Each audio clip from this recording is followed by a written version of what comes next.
Hello, everyone. Welcome to New Gen Politics.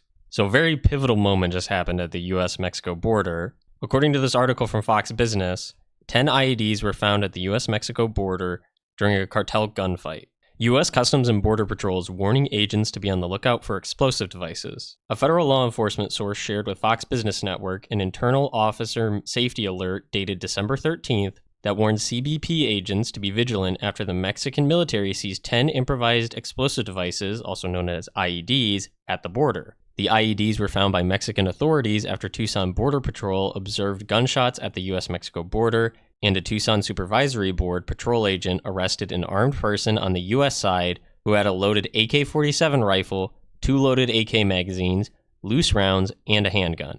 CBP is warning its agents to, quote, exercise extreme caution and should report any possible armed subjects approaching the border with possible explosive devices, according to this memo.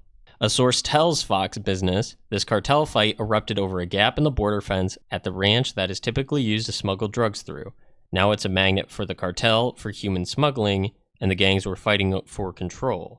CBP's warning comes as Republicans are pushing for increased border safety measures to be included in President Biden's $106 billion aid package for Israel and Ukraine. The GOP wants to include within this bill measures to ramp up border security, to restart the border wall construction, bring back the Remain in Mexico policy, and limit the use of asylum and humanitarian parole, among other sweeping changes.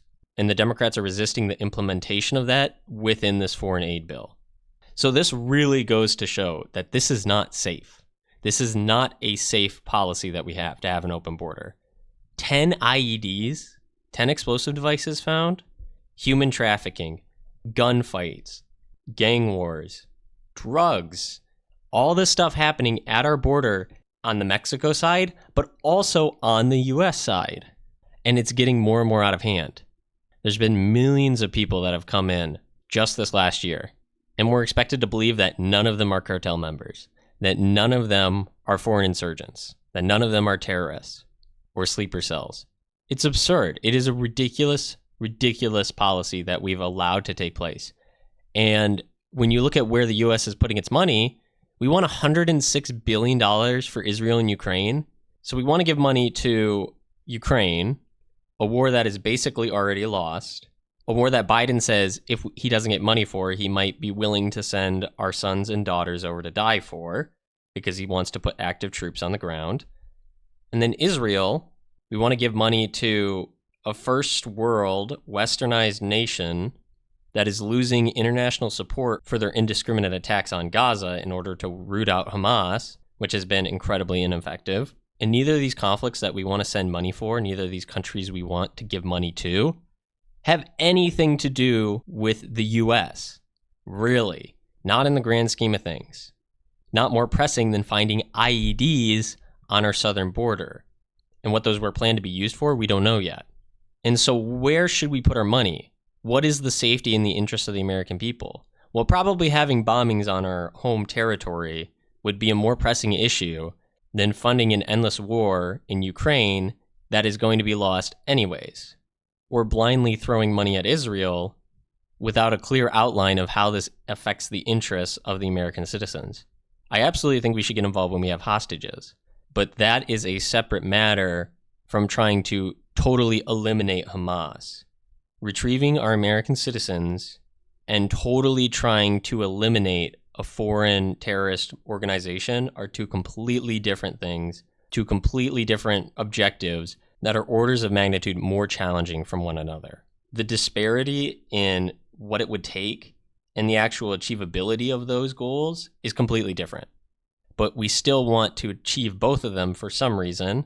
We lump those two things together and want to throw money at it endlessly, while we don't use any of that money, any of our military, to protect our southern border, to directly protect American citizens from human trafficking, from drugs pouring into our country, from gun violence. So I hope this is a wake-up call to the American people and to the government that things are going to keep getting worse if we allow them to get worse. And if there's any foreign terrorist organization that really is affecting the American citizens, it's not Russia.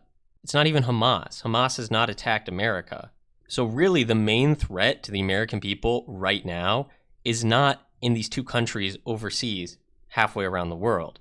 The real threat is in American cities at the border, and the consequences of those stemming throughout the entire country.